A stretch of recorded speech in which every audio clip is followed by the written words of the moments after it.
Welcome everybody to the podcast, the weekly podcast. This week we're talking about something really cool, and that is how you take something that you enjoy as a hobby or a particular, expertise you have, or maybe a business you've started, and how you start to put your toe in the water on creating a website. There's lots of different ways to do this, and there's tons and tons of benefits if you haven't done this before. It really gives you a vehicle with which you can use to share. Now, there's lots of other vehicles you could use as well. You could use social media. You could use Facebook or Instagram, or you could create videos and drop them on YouTube. There's so many different ways you can do this. A website is one way, and a website is generally thought of as a little bit more stable way by folks. But a website itself isn't really something that shares, right? It's not really an interactive experience like social media is. And so a website is really like a foundation for the other things you're doing. If you are thinking about this, if you've had this thought before, gosh, it'd be great to have a website. If you've had the idea, I'd really like to write about something I'm doing or share the projects I'm doing, a website is one of the ways you can do that. And what I want to do today is I want to talk with you a little bit about the steps you're going to go through to do that, some of the options you have for doing that. And this is really just kind of a Kickstarter, right? I really just want to give you some perspective from somebody who's built a lot of websites over the years, who runs a lot of websites right now, some easy ways to get going and kind of the really basic things you're going to want to do. So let's start at the beginning. You've got a hobby. Maybe you really like to garden. Maybe you really like to build things. Maybe you're really awesome at taking care of kids and you want to share that. Maybe you really like football. Maybe you tinker with your car. I don't know what it is that you really enjoy doing. That's kind of the base knowledge or the base topic you kind of want to share. But you've got something, right? Maybe you're in a corporate career and you want to share your knowledge with other people. I don't know. Maybe you want to share your awesome recipes. Maybe you cook. These are all things that you could turn into a website. But the important thing to understand is that a website's going to be some work, and a website's going to be some writing, and a website's going to be some photography or some video or some things like that. So you don't necessarily want to jump into a website unless you understand that there's going to be some work involved. If you want less work, then you might just consider doing something on social media, right? If you want a little bit more reward, something that's a little more permanent, something that really gets your thoughts and ideas communicated a little better, then you're kind of in this place where a website might make sense. From here, there's kind of a next round of things to think about. So, for example, how much work do you want to do? How much control over your website do you want? There are some companies out there that'll let you build free websites and put them on their domain names, and they have great visual designers, and essentially you don't have to know anything about the internet other than whether or not you like the layout or the colors or the fonts or the pictures, and you can create yourself a web page or an entire site. One great example of this is a company called Wix, W-I-X. You can see them at wix.com. There's other competitors as well. And what these companies really specialize at doing is helping you get a really basic website up and running. And then as you grow and you want specialty features, they'll charge you for the privilege. These are a really great place to turn to start. And the reason is because you can grow over time. Now, you might have dreams of selling things on your website.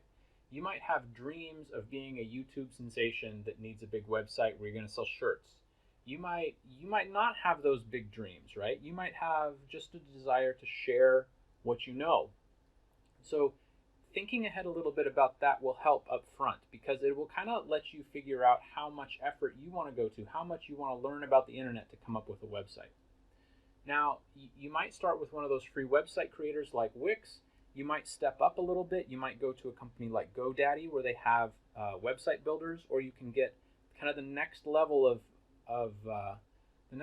difficulty, but also the next level of control is if you get what's called a hosted WordPress website. So let me talk about WordPress a little bit, and then I'll kind of circle back.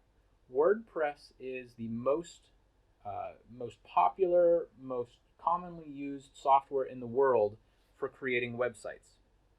It's called a content management system, and you can create pages, you can create a blog, you can create a store. You can basically create anything you can think of with WordPress as the foundation of that website. You can plug in additional functionality, you can plug in different themes, which are the look and the feel. You can change content to your heart's content. The thing about WordPress is that if you're going to interact with WordPress, you need to know about WordPress. You need to learn a little bit about WordPress. And the basics are easy, but things get more and more involved as you learn more, or as you want to move, particular widgets or logos or little things about your site. If you want to do very specific things with your website, you may get really deep into WordPress and needing to learn the underlying code of how to do those things. And so WordPress is a great gateway if you kind of want to have more control over your website, more control over how it works, and you want to learn a little bit about the internet and how WordPress works and that kind of thing. WordPress is a great way to start something and then build up over time if you want that knowledge and if you want that level of control. WordPress is the system that I use for almost all of the websites that I operate, and it provides a common way for me to interact with all of my websites. I use a lot of the same functionality, which is called plugins, for WordPress across all of my sites. And so there's a very consistent way for me, running multiple brands and multiple businesses and multiple sites, to use a common piece of software for all of that. So WordPress is kind of the second level, right? If you want to come to something that is standard and where you can get a lot of help and training and it's pretty intuitive, then you're going to want to be thinking about using something like WordPress. Now, there's a couple different ways you can do WordPress. You can start with something that's called hosted WordPress, which is what I'm talking about for this next level. This is where a company is hosting, they've got an installation of WordPress for you already.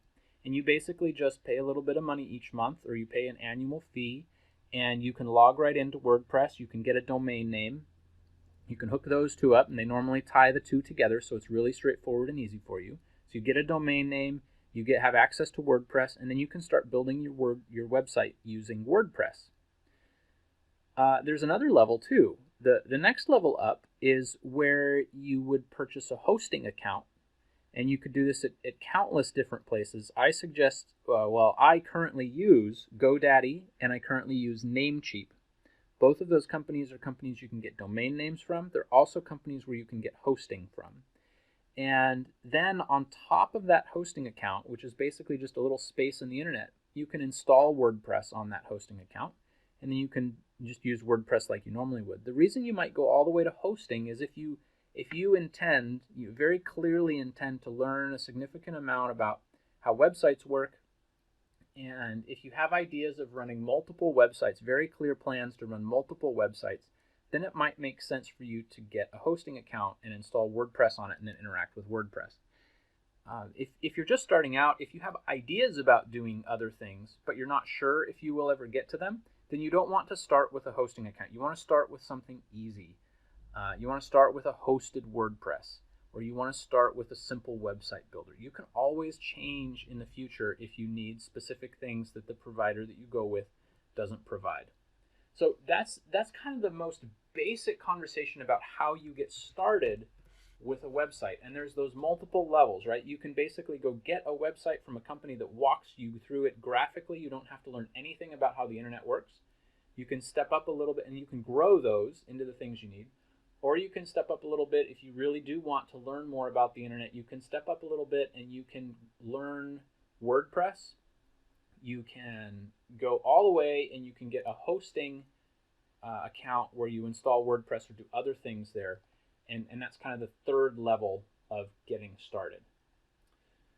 So at this point, it's time to pick a path, right? You want to pick one of those paths and you want to go down it. You want to create your website. You're going to do things like you may do things like getting a domain name. You're going to set up the website. You're going to sign up for an account. However you get set up there. You're going to choose a theme, which is the look and feel of the website. And you're going to start, once you've done that, now you're ready to start creating the thing you want to share, right? You're going to start writing, or you're going to start the photography, or you're going to start the video work, and you're going to write something about that. This is really the moment where you get to turn that corner and you get to start spending time on your website. You get to start building it.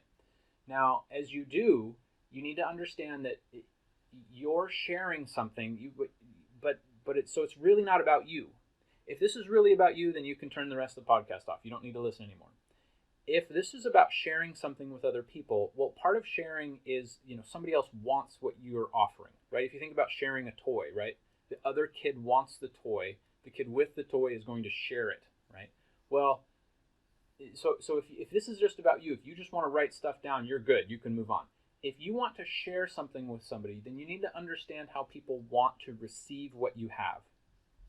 And this is a really key point. One of the biggest differences between people who share things on the web and are successful and people who share things and are not successful is that the people who are successful are consistent. Every single Monday or every single Friday, there's a new piece of content, or maybe every single day, or maybe multiple times a day, there's a new piece of content that comes out and gets published and gets shared with the people who are following you, right? So if you're doing recipes, then maybe every Monday you release a new recipe so that people doing their meal planning on Mondays, they've got that to consider for their week. And that's really powerful because over time, people learn to expect that you're going to deliver for them, that you're going to have something to share, and they're going to go look for it. It's so powerful. They will seek it out if it hasn't crossed their paths yet. They'll subscribe to your website, or they'll connect with you on social media so that they get that on that periodic basis. People really, really enjoy getting things from you. They really enjoy it when you share in that very consistent way. So here's what you don't want to do. You don't want to jump in and write 5 articles and drop them all on one day and then not come back for 2 months and then do that again. And over time that might work. Over time people might start to follow you and engage with you. But these days people are looking for a much more interactive experience. And so that's where that consistency, every month I'm going to do one thing, or every week I'm going to do one thing, or every day I'm going to do one thing. You need to pick what you're comfortable with, what you're willing to commit to. You need to pick for how long you're going to do it until before you reevaluate yourself on whether or not you're going to continue or not. And then you need to go for it. You need to be extremely predictable. So on the websites that I run, on the ones that are really focused on sharing, I commit to doing something specific every single week.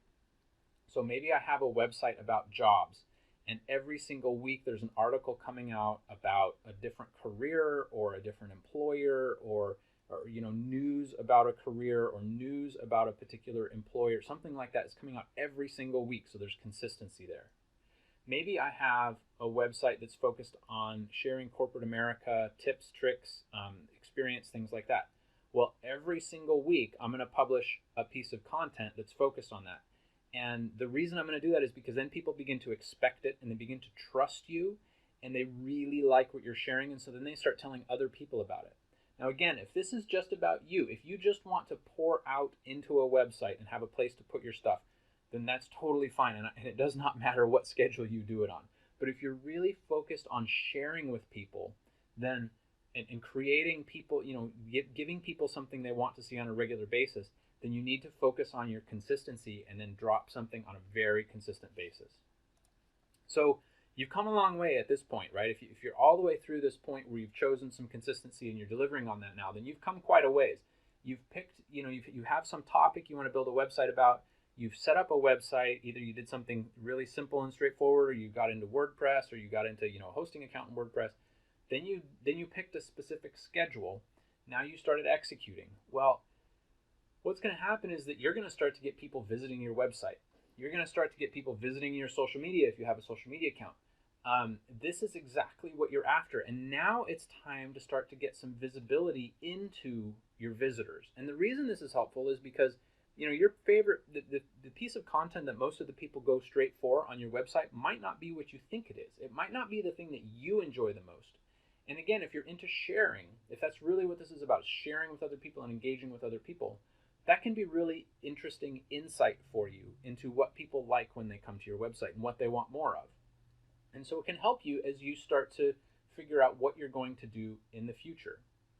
It also allows you to start understanding, what do my regular visitors want versus how do people just the random people that just kind of show up.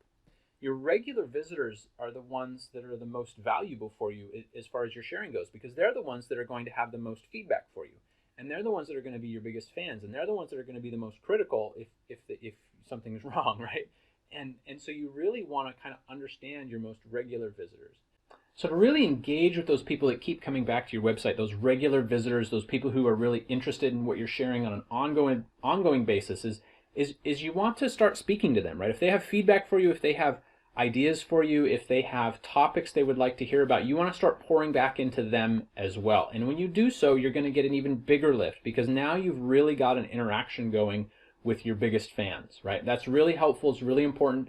It'll really amplify the number of people that are listening, amplify the number of people who want to come back to your website, and that you'll really start to feel good about what you're sharing when you hit that point. So now let's talk about the future. Let's talk about once you've been doing this for a while and you've been consistent for a long time and you've built up some of those regular visitors. Now, there are some things you can do to make some money from a website. There are some really simple things, there's some really complex things. So I just want to mention a couple really simple things before we go on. So there are a couple programs you can use on your website that just about no matter what kind of website you went with back in the beginning, that you can use these programs to start to make a little bit of money from those visitors that come to visit your website. One of them is called the Amazon Affiliates program. One of them is called the Google Adsense program. And then there's lots of other kind of e-commerce ideas. So I'll set those e-commerce ideas aside for just a second. Let's talk about Amazon Affiliates and Google AdSense advertising.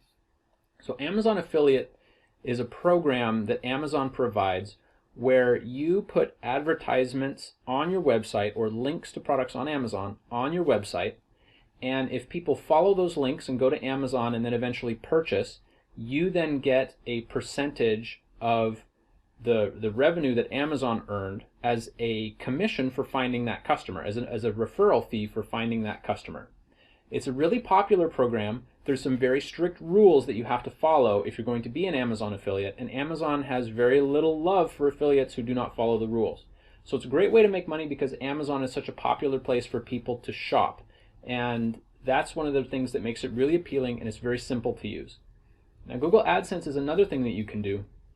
Google AdSense is basically putting places in your website where you show ads.